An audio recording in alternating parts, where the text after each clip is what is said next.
नमस्कार, मेरा नाम ज्ञानेश्वर है और आपने देखना शुरू किया है लाइव सिटी। मेरे साथ रोज की तरह दिल्ली से जुड़ रहे हैं देश के जाने वाले सीनियर जर्नलिस्ट अजीत द्विवेदी जी। अजीत जी, आज पहले चरण के लिए चुनाव प्रचार का काम खत्म हो गया। 19 तारीख को वोटिंग होगी। बिहार की 40 सीटों में से 4 सीटों पर पहले चरण में मतदान होना है। जमुई, औरंगाबाद, नवादा, गया।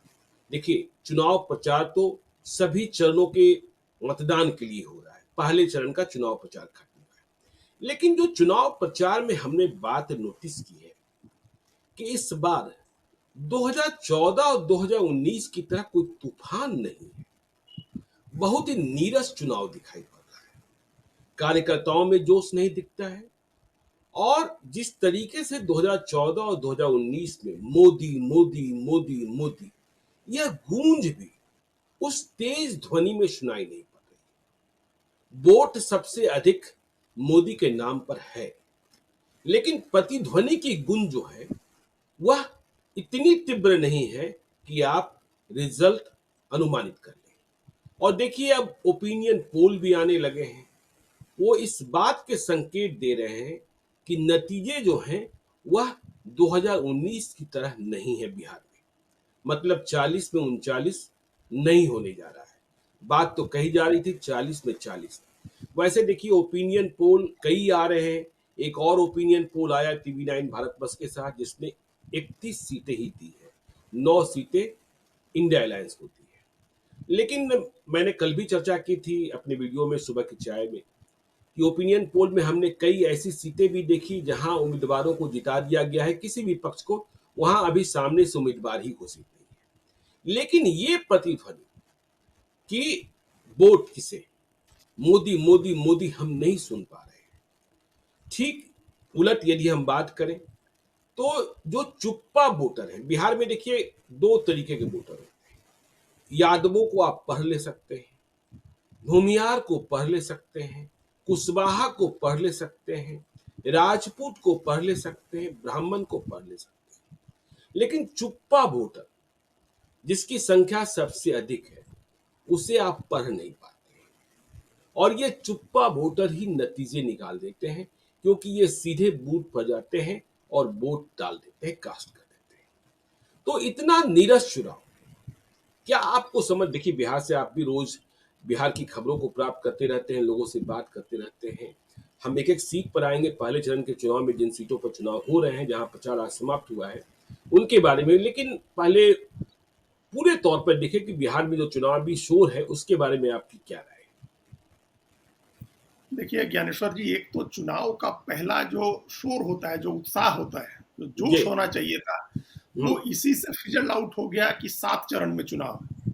हम्म। सिर्फ 40 सीटें हैं और 7 चरण में चुनाव होना है। जी। तो इसकी वजह से अपने आप इतना नीरस हो गया चुनाव। इसकी कोई जरूरत नहीं थी। बिहार की 40 सीटों पर आप एक बार में चुनाव करा सकते हैं।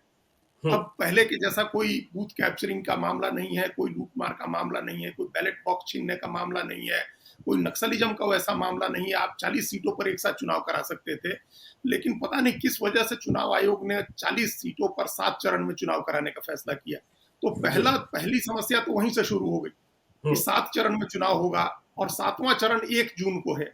उस जी। 1 जून के चुनाव के लिए मई के दूसरे हफ्ते तक नॉमिनेशन चलेगा। बिल्कुल। आप सोचिए कि इस चक्कर में क्या हुआ कि कैंडिडेट्स के नाम नहीं अनाउंस हो रहे हैं। पार्टियां हम्म। कैंडिडेट्स के नाम रोक करके बैठी रही कि अभी तो बहुत समय है, कैंडिडेट का नाम बाद में अनाउंस करेंगे।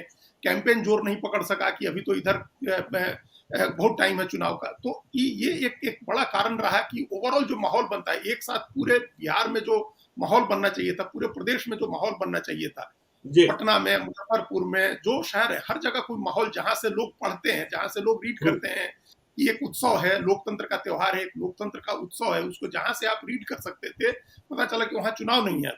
जी। तो वो माहौल बनेगा। जब पटना के नजदीक चुनाव आएगा तो पता चलेगा कि पटना में दिखाई देगा पोस्टर होर्डिंग्स लोगों के।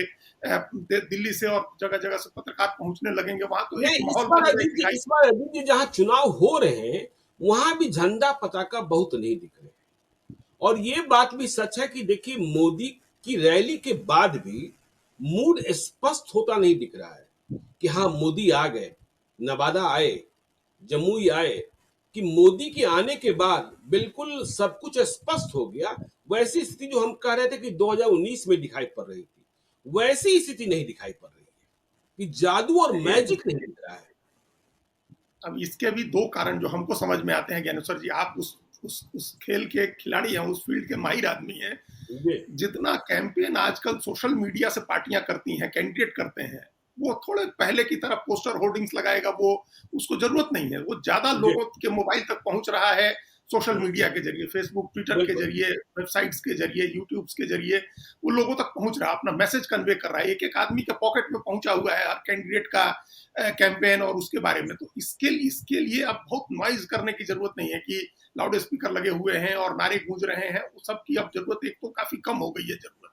तो धीरे धीरे धीरे धीरे ज्ञानेश्वर जी चुनाव अब एक बदरंग होता जा रहा है। मतलब एक उत्सव का जो पहले माहौल होता था कि जी लोग बैच बन के आते थे, और हम लोग छोटे थे तो हम लोग को ध्यान आ रहा है कि जब वो बैच आते थे, टीन का होता था, प्लास्टिक का हाँ, होता था, वो बड़ा सुंदर सुंदर, वो सब हम लोग पॉकेट के ऊपर लगा करके घूमते थे। छोटे छोटे बच्चे भी घरों पर झंडे लगते थे और नारे लिखे जाते थे। अब ये जी सारी चीजें खत्म हो गई। लाउड स्पीकर से लोग रिक्शे से और जीप से जाते थे, ये सब बंद हो गया चीजें। अभी धीरे धीरे जो है, एक तो चुनाव आयोग ने भी इतनी सख्ती कर दी कि यहाँ आप इतने पोस्टर लगाएंगे तो उसका इतना पैसा हो जाएगा, इतने झंडे लगाएंगे, किसी के घर पे झंडा लगा रहे हैं तो उससे परमिशन लीजिए, ये सब नारे लिख रहे हैं किसी की दीवार पर तो उसकी परमिशन। तो टेक्निकलिटी इतनी आ गई कि ये सब चीजें अब काफी कम हो गई हैं। तो जी एक उसका एक कारण तो ये समझ में आ रहा है। हम्म, और दूसरा जो माहौल नहीं बन रहा है, जो नरेंद्र मोदी के दौरे, आप समझिए, हमको ध्यान आ रहा है कि 4 में से 3 सीटों पर तो खुद गए प्रधानमंत्री। हाँ तो गया चले गए, नवादा चले गए, जमुई चले गए, जमुई चले गए, 3-4 औरंगाबाद विधान, भी एक 4। महीना पहले गए ही थे, औरंगाबाद भी एक महीना पहले गए थे। औरंगाबाद तो शुरू ही किए थे, औरंगाबाद तो चुनाव जी के पहले औरंगाबाद और बेगूसराय गए ही थे प्रधानमंत्री। जी और योगी आदित्यनाथ गए औरंगाबाद। तो ये इस सब के बावजूद अगर मूड क्लियर नहीं हो रहा है, तो उसका एक बड़ा कारण तो वो है जो आपने कहा कि जो चुप्पा वोटर है, जो एक तो उसको कह सकते हैं कि लाभार्थी है, जो जी वो लाभार्थी का वोटर है, चाहे वो भारत सरकार, केंद्र सरकार की योजनाओं का लाभार्थी हो या बिहार में नीतीश कुमार की योजनाओं का लाभार्थी हो, वो बड़ा एक वर्ग है हम्म, लाभार्थी का जो बोलता नहीं है। वो काफी पिछड़ा है, दलित है, वंचित है, एकदम हाशिए पर का जो वर्ग है, वो चुपचाप जाकर के वोट करता है। उसको पता होता है कि कहाँ वोट देना है। जी लाभार्थी होने के साथ साथ उसके और भी कंसिडरेशन होते हैं। हम्म, और कंसिडरेशन में दो चीजें होती हैं ज्ञानेश्वर जी, एक तो धर्म का फैक्टर है और एक जाति का जी फैक्टर है। ये हम्म, दोनों फैक्टर प्ले करते हैं। सिर्फ लाभार्थी होने से वोट नहीं मिल जाता है। अगर हम्म, अगर अभी लाभार्थी तो 80 करोड़ आदमी है, तो 80 करोड़ आदमी थोड़े वोट दे देगा नरेंद्र मोदी को। जी उसमें दूसरे फैक्टर होते हैं और कंसिडरेशन होते हैं, उसके आधार पर वोट कम हो जाता है। उस हिसाब से सारे लाभार्थी वोट नहीं करते हैं। दूसरा कास्ट का होता है कि जो अत्यंत पिछड़ी जातियां हैं, उनकी पॉलिटिक्स नीतीश कुमार भी करते हैं और वही पॉलिटिक्स बीजेपी भी करती है। यहाँ दोनों का हाँ, वोट एक हो जाता है। नरेंद्र मोदी जी भी करते हैं और इस बार नरेंद्र मोदी को प्रधानमंत्री बनना है तीसरी बार, इसके लिए वो कैंपेन कर रहे हैं। तो एक तो वो फैक्टर है जो बोलने वाला फैक्टर नहीं है, वो चुपचाप है, वो जाके वोट करेगा। वोट परसेंटेज में वो दिखना चाहिए है कि वोट परसेंटेज अगर बढ़ता है तो ये दिखना चाहिए है कि भले सड़क पर हल्ला नहीं था, लेकिन पोलिंग बूथ पर लोग गए, लोगों ने जाकर के वोट दिया। दूसरा कारण हमको क्या समझ में आ रहा है कि 2014 में एक जो उत्साह था, जो जिज्ञासा थी, कौतूहल था नरेंद्र मोदी को लेकर जी कि गुजरात का मॉडल है, नरेंद्र मोदी आएंगे और हिंदू हृदय सम्राट हैं। लोगों ने उनकी एक छवि बना रखी थी गुजरात में उनके राजकाज से, और राजकाज से ज्यादा जो उनके शासनकाल के एकदम शुरुआती दिनों में जो वहां दंगे हुए थे और जिस तरह की खबरें आई थी वहां से, उसके जी बाद उनको लेकर के एक लोगों के मन में कौतूहल था, जिज्ञासा थी। और बिहार हम्म, में बड़े थोड़े से लोग थे जो उनका नाम लेते थे। बाकी जी तो कहानी हम सब लोगों को पता ही है कि किस तरह से नीतीश कुमार ने बैन कर रखा था कि कोई आदमी नरेंद्र मोदी का नाम नहीं लेगा बिल्कुल सरकार में, उन्हीं बीजेपी के साथ होने के बावजूद।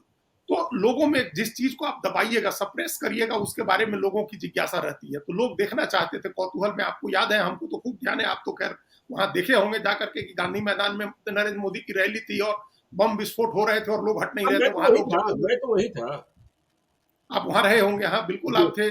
और उसके बावजूद लोग हट नहीं रहे हैं, बम विस्फोट हो रहा है और लोग, नरेंद्र मोदी का जहाज उतरा हुआ है पटना हवाई अड्डे पर और लोग इंतजार कर रहे हैं उनका भाषण सुनने के लिए। जी तो ये जो कौतूहल जिज्ञासा है वो 10 साल में तो खत्म हो गया ना। 10 साल तो लोगों ने देखा, 10 साल में वो कितनी ही बार आए गए, भाषण दिए, लोकसभा चुनाव हो, विधानसभा चुनाव हो, हर चुनाव में आते हैं। तो लोगों ने देख लिया। वो जो क्यूरियोसिटी होती है, जो एक जिज्ञासा होती है जानने समझने की, उत्साह में नारे लगाने की, वो चीजें अब काफी कम हो गई। और यहाँ जी फिर हम उस बात को दोहराएंगे, इन 10 सालों में सोशल मीडिया का क्रेज इतना बढ़ा है, इन्हीं 10 सालों में बढ़ा है, और हम्म। नरेंद्र मोदी की टीम उसका बड़ी बहुत बेटर तरीके से इस्तेमाल करती है। तो वो उसके जरिए सब लोगों तक पहुंच जा रहे हैं। सभा करना जाना एक औपचारिकता है। अब वो पहले की तरह हम जैसे देखते थे, हम 14 में जब उनको कवर कर रहे थे, जहां जहां वो जा रहे थे, हम लोग गए काफी जगह, बिहार में भी कई सभाएं हम लोगों ने जाकर के की, भागलपुर से शुरू करके तमाम जगह। तो लोगों जी में उत्साह होता था, लोग आ रहे हैं, सुबह से लोग आ रहे हैं, लोगों की लाइन लगी हुई है आने की, लोग सुनना चाहते थे, देखना चाहते थे। अब वो जिज्ञासा नहीं है, वो उत्सुकता नहीं है लोगों में। हम्म, इसीलिए आए, सुन लिया। अच्छा, बातें भी क्या है, एक ही बात है, एक ही बात रिपीट होनी है। 3 सभाएं हुई तो तीनों सभा में एक ही बात करनी है, हर जगह कोई नई बात तो करनी नहीं है। जी जो बंगाल में बोल रहे हैं प्रधानमंत्री, वही बात बिहार में भी बोल रहे हैं, वही बात उत्तर प्रदेश में भी बोल रहे हैं। तो वो हम्म, बात लोग सुन ही रहे हैं, सोशल मीडिया पर उनके भाषण सुन ही रहे हैं। तो इस वजह से भी एक जिज्ञासा, एक उत्साह लोगों का कम हुआ, हमको दिख रहा है। उत्साह लोगों का इतना होगा, जो हमको समझ में आ रहा है वो दिखेगा। जैसे गया में जाकर के प्रधानमंत्री ने कहा कि हम मांझी नहीं लड़ रहे हैं, हम लड़ रहे हैं। तो जी ये बात एक लोगों को अपील करने वाली बात होगी कि देखिए, जीतन राम मांझी के लिए प्रधानमंत्री ने ऐसा कहा।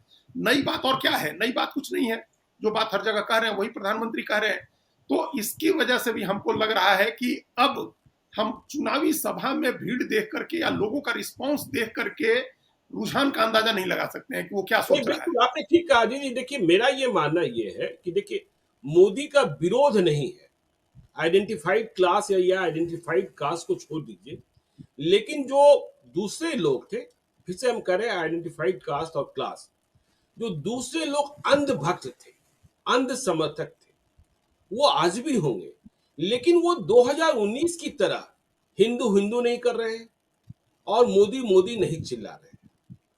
अभी से थोड़ी देर पहले इस कार्यक्रम को जब हम रिकॉर्ड कर रहे हैं, हमने पूर्णिया बात की कि मोदी कल आए थे, क्या फर्क पड़ा। लोगों ने कहा कोई फर्क नहीं पड़ा है। लोगों के मन में बैठ गया है कि घर के लड़के को चुनाव जिताना है। संतोष कुशवाहा को मौका दे चुके, दिल्ली में मोदी आएंगे ही आएंगे। हमने नवादा बात की, नवादा में तो पहले ही चरण का चुनाव है, तो नवादा में देखिए मुकाबला बहुत तगड़ा है, और आरजेडी के श्रवण कुशवाहा और बीजेपी के विवेक ठाकुर के बीच। देखिए पहले नारा चला बाहरी भगाओ नवादा बचाओ, लेकिन विवेक ठाकुर ने आखिरी दिनों में चुनाव को ठीक करने की कोशिश की है, और श्रवण कुशवाहा ने भी। देखिए इस तरीके का मुकाबला फंसा है कि आप कुछ कह नहीं सकते, लेकिन वहां विनोद यादव और वहां गुंजन सिंह फैक्टर बने हुए हैं। दोनों के अपने अपने इरादे हैं, दोनों के संकल्प हैं। विनोद यादव राजवल्लभ यादव के भाई हैं और गुंजन सिंह खुद को नवादा का बेटा करे। नवादा का बेटा तो विनोद यादव भी कर रहे हैं, श्रवण कुशवाहा भी कर रहे हैं, यह केवल विवेक ठाकुर नहीं कर सकते। तो वहां भी जिस तरीके का हमने कहा ना कि पिछले 2 दिनों में चुनाव को ठीक करने की कोशिश की है भाजपा ने, लेकिन चुनाव अब भी फंसा है क्योंकि कई लोकल फैक्टर, मोदी सबसे बड़े फैक्टर नहीं है।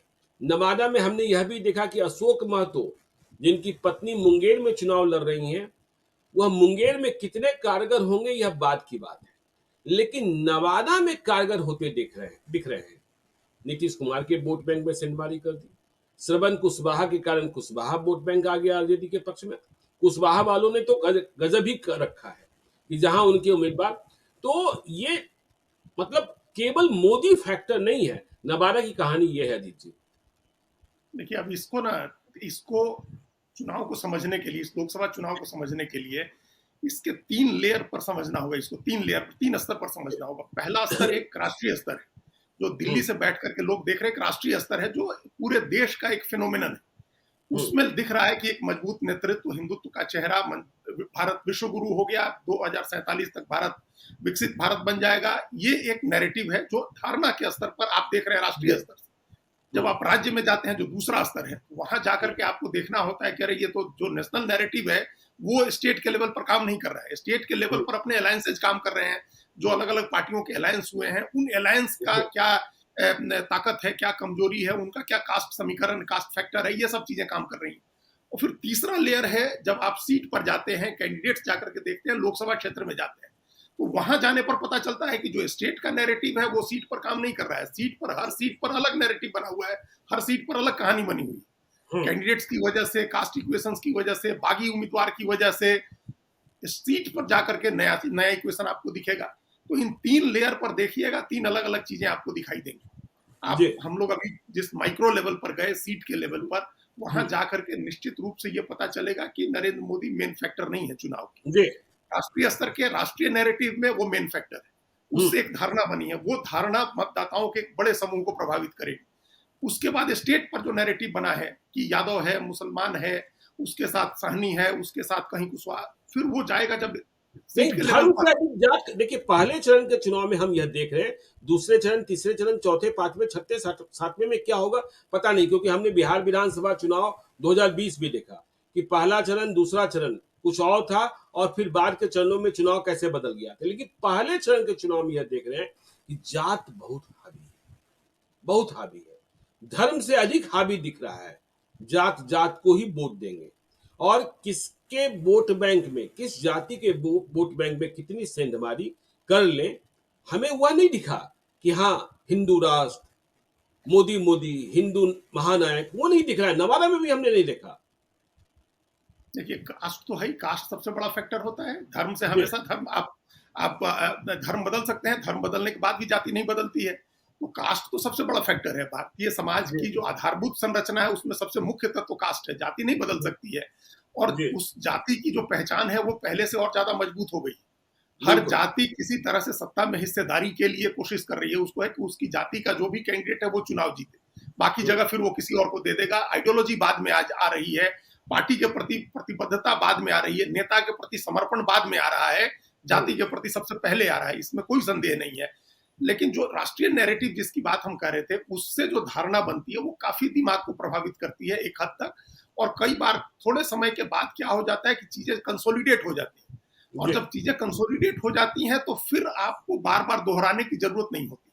हम्म, जब 2014 में आए थे नरेंद्र मोदी तो चीजें दोहराई जाती थी, बार बार याद दिलाने की बात होती थी। हिंदू राष्ट्र की बात हो, 370 की बात हो, राम मंदिर की बात हो, ये सब दोहराने की बातें होती थी, ये बार बार कही जाती थी आक्रामक तरीके से। अब कहने की जी जरूरत नहीं है क्योंकि ये सारी चीजें सेटल हो गई। हम्म, अब कंसोलिडेट हो गया, वो वोट जो है उसका वो कंसोलिडेट हो गया। पहले बात होता था पोलराइजेशन का, कि हम्म, पोलराइजेशन होगा, हिंदू पोलराइज करेगा, मुस्लिम पोलराइज करेगा। पोलराइजेशन से आगे का स्टेज है कंसोलिडेशन का। अब वो जी कंसोलिडेट हो गया है, इसीलिए शोर नहीं सुनाई देगा। हम्म, अगर हम लोग इस कास्ट की जो आप बात कर रहे हैं इस फैक्टर पर आए, तो ये हमने पहले भी कहा था कि ये एक ट्रायल चल रहा है, टेस्ट चल रहा है विधानसभा चुनाव के लिए। बिल्कुल। देखिए, लोकसभा चुनाव इतना बड़ा होता है, इतना बड़ा क्षेत्र होता है, 20 लाख की कॉन्स्टिट्यूएंसी होती है। वहां कभी भी कोई एक कास्ट या दो कास्ट मिलकर चुनाव नहीं जिता सकता है। जी शायद ही कोई, हमको नहीं ध्यान आ रहा है कि कोई भी ऐसी कॉन्स्टिट्यूएंसी होगी, एक किशनगंज को छोड़ दे जहां मुस्लिम जिता लेंगे, या कुछ और कॉन्स्टिट्यूएंसी जहां मुस्लिम यादव जिता देंगे, उसके अलावा कोई ऐसा क्षेत्र नहीं है जहां एक या दो जाति मिल करके, तीन जाति मिलकर चुनाव जीता है। तो बिल्कुल। ये लेकिन विधानसभा चुनाव में ऐसी बहुत सारी कॉन्स्टिट्यूएंसी होती है जी जहां जहां पार्टी का जो कोर वोट है उसके साथ कास्ट का, कैंडिडेट के कास्ट का वोट जुड़ जाए तो वो चुनाव जीत सकता है। तो जी उसी का ट्रायल चल रहा है लोकसभा चुनाव में, और ये ट्रायल हम्म, सबसे बड़े पैमाने पर तेजस्वी यादव ने, आरजेडी ने किया है। अगर हम्म, कुशवाहा वोट आज लोकसभा चुनाव में प्रधानमंत्री नरेंद्र मोदी के होने के बावजूद अगर हम्म, वो कुशवाहा वोट कुशवाहा कैंडिडेट को जाता है, तो आप समझ लीजिए कि विधानसभा चुनाव में कितना बड़ा कंसोलिडेशन होगा। विधानसभा चुनाव में बिल्कुल। तो इससे भी ज्यादा दीवानगी से कुशवाहा अपने जाति को वोट देगा, यादव अपनी जाति को देगा, भूमियार अपनी जाति को देगा। तो हम्म, ये ट्रायल का फेज है, लोकसभा में टेस्ट हो रहा है, ट्रायल रन हो रहा है। ये जीते जीते हारे अलग चीज है, वोट कितना आ रहा है उस कास्ट का, और नहीं तो ये मजबूरी हो जाएगी, नहीं तो मजबूरी हो जाएगी बीजेपी की कि वो सम्राट चौधरी को या किसी कुछ महान नेता को मुख्यमंत्री पद का उम्मीदवार घोषित करे। बिल्कुल बनाना नहीं, बनाना पड़ जाएगा। जी आपको नेता नहीं दिखाइएगा कि हम सम्राट चौधरी को मुख्यमंत्री बनाएंगे, तो जी उप मुख्यमंत्री बनने के लिए कोई नहीं देगा। उप मुख्यमंत्री तो तेजस्वी भी बना देंगे। जी तो इसमें तो कोई दिक्कत नहीं है। तो ये वो मजबूरी हो जाएगी बीजेपी की कि आप कहिए, आप खुल करके कहिए। अब इस तरह से छद्म तरीके से छिपा करके काम करने से नहीं होगा। आप मुख्यमंत्री अनाउंस करके जाइए अगर वो वोट बिल्कुल। लेना है तो। अगर आपको हम्म, ये भरोसा है कि बाकी सारा वोट आपके साथ कंसोलिडेट हो गया है, ये कास्ट है, इसका वोट चाहिए, तो आपको नाम अनाउंस करके जाना होगा। ये जी ट्रायल हो जाएगा, इस लोकसभा चुनाव में ये ट्रायल हो जाएगा। और वो ट्रायल होगा अभी ही। अभी जिन दो कॉन्स्टिट्यूएंसीज में चुनाव है, ज्ञानेश्वर जी, हमको लगता है इन्हीं दोनों कॉन्स्टिट्यूएंसी से, औरंगाबाद और नवादा से ही पता चल जाएगा कि कुशवाहा क्या कर रहे हैं। अगर बिल्कुल। कुशवाहा बीजेपी को छोड़ते हैं, सम्राट हम्म, चौधरी गए वहां जाकर के, नवादा में उन्होंने कैंपेन किया, नवादा में मुख्यमंत्री नीतीश कुमार की सभा हुई, नवादा प्रधानमंत्री की सभा हुई। बताया जा रहा है, एकदम सब आदमी कह रहे हैं कि विवेक ठाकुर, केंद्रीय गृह मंत्री अमित शाह की पसंद है, बीजेपी के शीर्ष नेतृत्व की पसंद है। जी वहां भी अगर वो कुशवाहा वोट डेंट होता है तो ये उस ट्रायल की सफलता होगी। फिर नई स्ट्रेटजी बीजेपी को बनानी होगी विधानसभा चुनाव के लिए। इन्हीं दोनों कॉन्स्टिट्यूएंसीज में, अभी जो पहले फेज का चुनाव है, इसमें 2 कॉन्स्टिट्यूएंसीज में बहुत सारी चीजें तय हो जाएंगी।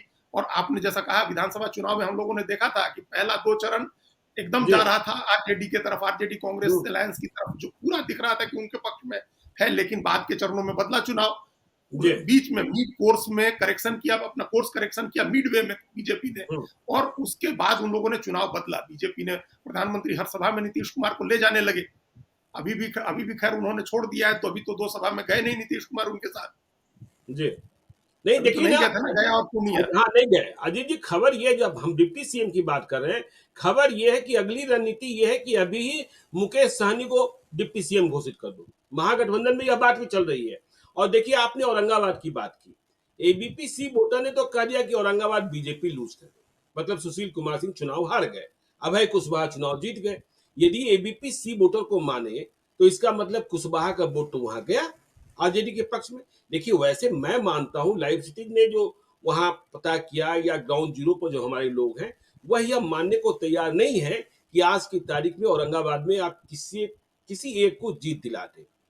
देखिए, लड़ाई है वहां, आमने सामने की लड़ाई है, कोई बुटकटवा नहीं है। लेकिन ये कह दे कि सुशील सिंह जीत गए या सुशील सिंह हार गए, अभय कुशवाहा जीत गए या अभय कुशवाहा हार गए, यह कहना ठीक नहीं होगा। ये बात ठीक है कि बीजेपी वाले कह रहे हैं कि हमारा रिजल्ट तो 12 बजे ही हो जाएगा, लेकिन ऐसी बात भी नहीं है। तो औरंगाबाद भी टेस्ट है अजीत जी। बिल्कुल टेस्ट है, और अब हो गया। अब तो आज के बाद तो कोई ओपिनियन पोल आएगा नहीं। अब तो चुनाव आयोग की आचार संहिता लग गई। आज पहले चरण का जैसे ही चुनाव प्रचार बंद होगा, उसके बाद सारे ओपिनियन पोल्स भी बंद हो जाएंगे। फिर तो उसके बाद लोगों की मर्जी अपना। अब तो ना ओपिनियन पोल दिखा सकते हैं, फिर ना आप एग्जिट पोल कुछ दिखा सकते हैं, इसके बाद तो नहीं दिखाया जाएगा।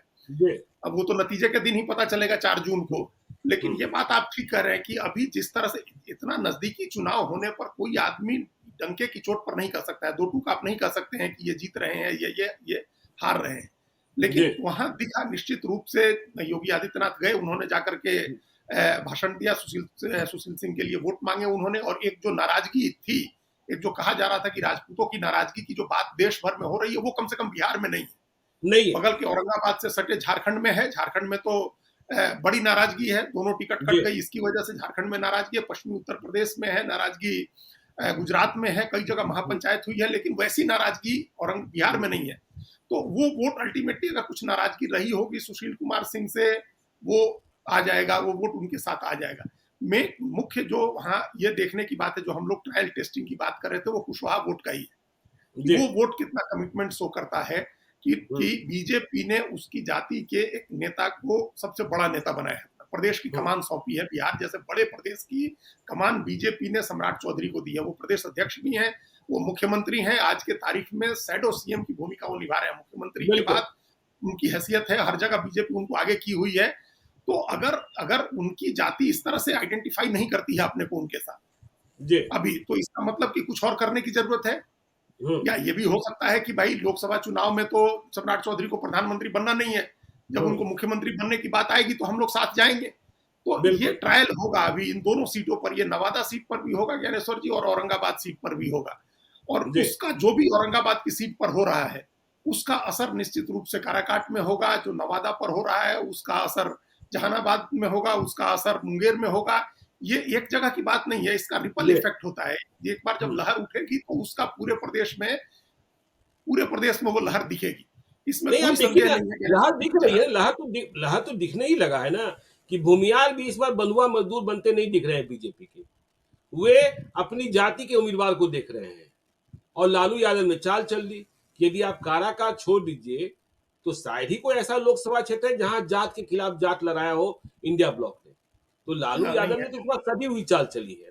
तो देखिए, हम लोगों ने बात करी नवादा की, औरंगाबाद की। गया में देखिए हम बात करें, जीता नाम मांझी बनाम शरबजीत पासवान, कुमार शरबजीत, बिल्कुल आमने सामने की लड़ाई, नेक टू नेक फाइट। मतलब जीता नाम मांझी के लिए यह भी कहना पड़ रहा है कि ये जीतेंगे तो केंद्र में मंत्री बनेंगे। यह भी कहना पड़ रहा है कि आखिरी चुनाव है। और कुमार शरबजीत याद दिला रहे हैं तेजस्वी यादव ने 17 महीनों में क्या किया, जो 17 सालों में नहीं हुआ। जब उन्हें मौका मिला कृषि मंत्री के रूप में कार्य करने का, तो उन्होंने गया में क्या किया। तो एक रिटायरमेंट का भविष्य और एक चलते रहने वाला भविष्य, दोनों की चर्चा हो रही है। प्रधानमंत्री को कहना पड़ा कि चुनाव तो मैं लड़ रहा हूं, तो गया में भी मुकाबला ठीक ठाक है अजीत देखिए, एक अंग्रेजी में एक प्रोवर्ब है कि थर्ड थर्ड टर्म जो है लकी चार्म है। तो जी। तीसरी बार लकी चार्म समझती है कि हो सकता है कि लकी चार्म हो जी। जीतन राम मांझी की। वो लगातार 2 चुनाव हारे हैं वहां से लोकसभा के हम्म। चुनाव में। अभी लकी चार्म मान लीजिए कि तीसरी बार हो सकता है कि उनको मौका मिल जाए। हम्म। पिछले बार के चुनाव में जो वो पिछड़े थे, वो कारण ये था कि उस समय जेडीयू बीजेपी का एक तालमेल था और दोनों का एक जी। साझा कैंडिडेट था, ये दूसरी तरफ से लड़ रहे थे। हम्म। इस बार उनके साथ अच्छी बात यह है कि जेडीयू बीजेपी के कैंडिडेट हैं, वो साझा कैंडिडेट हैं जेडीयू बीजेपी के, अपनी पार्टी है उनकी जी। और जेडीयू बीजेपी की ताकत उनके पीछे है। तो बिल्कुल। गया के पूरे इलाके में नीतीश कुमार की एक बड़ी मजबूत ताकत है, एक मजबूत प्रेजेंस है। अगर अति जेडीयू पिछड़ी वहां जातियों में, बिल्कुल।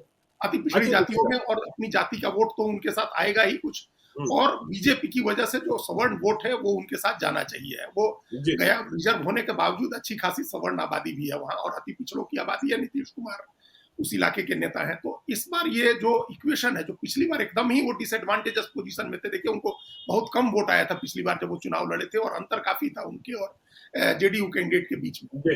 तो वो कारण ये था कि वो आरजेडी के साथ, आरजेडी के कैंडिडेट थे जिसका कोई ऐसा वहां जो प्रेजेंस थी उनकी, वो वोट उनको मिल गया था। 35-36% हमको लगता है कि उनको वोट मिला था, वो वोट उनको मिल गया था। हम्म।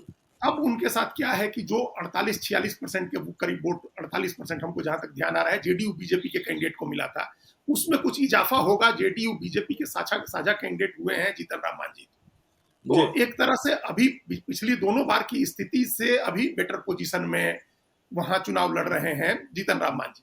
और ये सब चीजें, इमोशनल चीजें अपील करती हैं। देखिए, उनकी एक बिल्कुल। पहचान हो गई है, मुख्यमंत्री बनने के बाद उनकी एक पहचान हो गई है कि ये एक, और उन्होंने मुख्यमंत्री रहते ऐसा नहीं हुआ कि वो छोड़ दिया अपनी कम्युनिटी के लोगों के लिए, वो जितना हो सकता था वो करने की कोशिश करते थे। तो उस कम्युनिटी के भीतर एक प्राइड का भाव आता है कि हमारा नेता मुख्यमंत्री हुआ और अभी केंद्र में मंत्री हो सकता है, और ये ऐसा नेता जिसके लिए प्रधानमंत्री आकर के कह रहे हैं कि हम चुनाव लड़ रहे हैं, नरेंद्र मोदी जैसा जी। प्रधानमंत्री कह रहा है।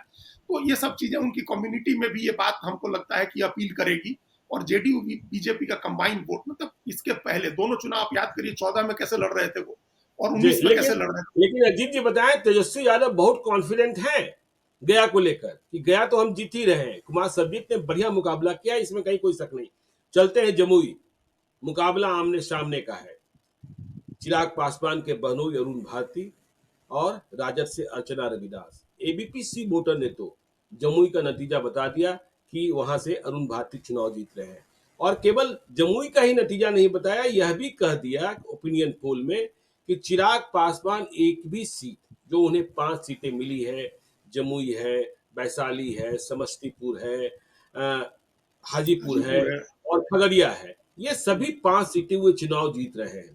तो जमुई में भी मुकाबला ठीक हुआ है, लेकिन हाँ, बढ़त बनाते हुए दिख रहे हैं अरुण भारती, ऐसी खबरें तो आ रही है। देखिए, जमुई को ना, जमुई कॉन्स्टिट्यूएंसी को बढ़िया ग्रूम किया था चिराग पासवान ने। जी। अब वो छोड़ के चले गए हाजीपुर, चूंकि उनकी ट्रेडिशनल सीट है, लेकिन उन्होंने बहुत अच्छा ग्रूम किया था। और हम जी। एक फिगर देख रहे थे, हमको एग्जैक्ट अभी फिगर ध्यान में नहीं है, लेकिन 14 में जितना वोट मिला था चिराग पासवान को, उससे 19 अधिक। के चुनाव में उसमें बहुत ज्यादा इजाफा हुआ, रिमार्केबल जी। इजाफा हुआ था। हमको लगता है 20% के करीब वोट का इजाफा हुआ था जब 2019 में दूसरी बार चिराग पासवान लड़े थे। तो इसका मतलब है कि उन्होंने कॉन्स्टिट्यूएंसी में काम किया था, अपनी कॉन्स्टिट्यूएंसी को ग्रूम किया था, अपने लोग वहां बनाए थे वो उस इलाके में। तो जी। उसका एक फायदा मिलेगा उनके कैंडिडेट को। उनके कैंडिडेट जो अरुण भारती हैं वो उनके बहनोई भी हैं, इस नाते भी एक लोगों का एक धारणा तो ये बनेगी कि परिवार में सीट रह गई। जैसे बिल्कुल। समस्तीपुर, पहले माना जाता था कि हाजीपुर और समस्तीपुर सीट, जो पहले जिसका नाम रोसड़ा था, वो जी। रामविलास पासवान के परिवार की 2 सीटें हैं। तो हम्म। अब परिवार की सीट नहीं रही समस्तीपुर, अब ये हो गया कि हाजीपुर और जमुई परिवार की सीट है। जी। तो ये परिवार की सीट होने का एक मैसेज होगा उनकी जाति के लोगों में, और उनके जो बीजेपी जेडीयू का वोट है। अब वहां यही दिक्कत है, ये असली ये देखने वाली बात होगी ज्ञानेश्वर जी की जेडीयू के लोग कितना कोऑपरेट कर रहे हैं लोक जनशक्ति पार्टी के साथ। बिल्कुल। दोनों के बीच संबंध आप जानते हैं, जेडीयू और लोजपा के बीच संबंध अच्छे नहीं है। चिराग पासवान और नीतीश कुमार के साथ संबंध लेकिन अच्छे नहीं रहे। नीतीश कुमार गए थे जमुई और दोनों ने मन साझा किया, चिराग पासवान और नीतीश कुमार ने। चिराग पासवान ने प्रशंसा के बहुत शब्द बोले हैं नीतीश कुमार के लिए। हाँ, ये बात देखा, और हमने आपने बताया भी कि दोनों एक हेलीकॉप्टर में बैठ करके गए और वो सब चीजें कोई एक बॉन्डिंग दिखाने की कोशिश हुई है, लेकिन नीचे कार्यकर्ता के बीच तक पहुंचा है, कितना पहुंचा, अगर पहुंच गया होगा, जेडीयू अगर इस पर नहीं ले रही है, जैसे चूंकि वही हमने कहा कि जब आप एक राष्ट्रीय स्तर पर देखेंगे और प्रदेश के स्तर पर देखने से ये लग रहा है कि जेडीयू और एलजेपी में अभी भी खटास है, वर्कर्स में अभी भी खटास है, एक नाराजगी है, लेकिन सीट टू सीट हो सकता है वैरी करे ये। अगर ये बात तो नीतीश कुमार को भी पता है कि अगर जेडीयू के वर्कर्स ने जमुई में कोऑपरेट नहीं किया, चिराग पासवान के बहनोई के साथ उनकी मदद नहीं की, तो बाकी तो 16 सीटें हैं जेडीयू की। अभी पहले चरण में एक भी सीट नहीं है उनकी, लेकिन आगे तो 16 सीटें हैं। उसमें फिर अगर एलजेपी ने यही काम शुरू कर दिया, भीतरघात शुरू कर दिया, एलजेपी के लोगों ने कोऑपरेट नहीं किया, तब तो इनके लिए बहुत मुश्किल हो जाएगी इस बार। और ये भी इस बार नीतीश कुमार की भी अपना यही कहा कि चुनाव लड़ रहे होंगे कि आखिरी चुनाव है, तो इस चुनाव में बेहतर परफॉर्मेंस करना उनकी पार्टी के भविष्य के लिए बहुत जरूरी है। तो ये निश्चित रूप से जेडीयू नहीं चाहेगी, जेडीयू के लीडर्स नहीं चाहेंगे कि किसी तरह का कंफ्यूजन हो एलजेपी के साथ, या जेडीयू बीजेपी में, या जेडीयू एलजेपी में। इसलिए हमको लगता है कि जेडीयू कोऑपरेट करेगी वहां, क्योंकि आगे कोऑपरेशन लेना है, मदद लेनी है चिराग पासवान की बाकी सीटों के लिए। भाई चिराग पासवान की 5 सीटों का प्रचार खत्म होगा तो घूमेंगे ना बाकी सारी सीटों पर, जाएंगे नीतीश कुमार के लिए भी वोट मांगने। तो ये जरूरी है, ये इस सीट को अपने प्रतिष्ठा का सवाल बनाया होगा। चिराग पासवान ने भी गए थे नॉमिनेशन कराने अरुण भारती का, वो अपनी सीट से लड़ा रहे हैं, तो वो भी चाहेंगे कि इस सीट पर कोई दिक्कत नहीं हो। तो अगर परफेक्ट कोऑर्डिनेशन रहा जेडीयू, बीजेपी और एलजेपी में, तो जमुई सीट उनके लिए आसान रहेगी। ये तो सर्वे में कह भी रहे लोग, और ये होगा भी अगर उन दोनों के बीच में ठीक रहा कोऑर्डिनेशन, तीनों के बीच में। चलिए, तो देखिए, चुनाव प्रचार खत्म होने के तुरंत बाद हमने आपको बताने की कोशिश की है कि जमुई, औरंगाबाद, नवादा, गया का हाल क्या है, बिहार में चुनाव कैसा चल रहा है, किस तरीके की हवा बह रही है और कौन सी हवा नहीं बह रही है, यह हम लगातार बताने की कोशिश कर रहे हैं। आप देखते रहिए लाइव सीरीज को। यदि अब तक आपने हमारे यूट्यूब चैनल लाइव सीरीज को सब्सक्राइब नहीं किया है तो जरूर कर लीजिएगा, और यदि इस वीडियो को आप फेसबुक पेज के माध्यम से देखें तो पेज को लाइक कीजिएगा, ट्विटर पर भी हमें फॉलो कीजिए। धन्यवाद।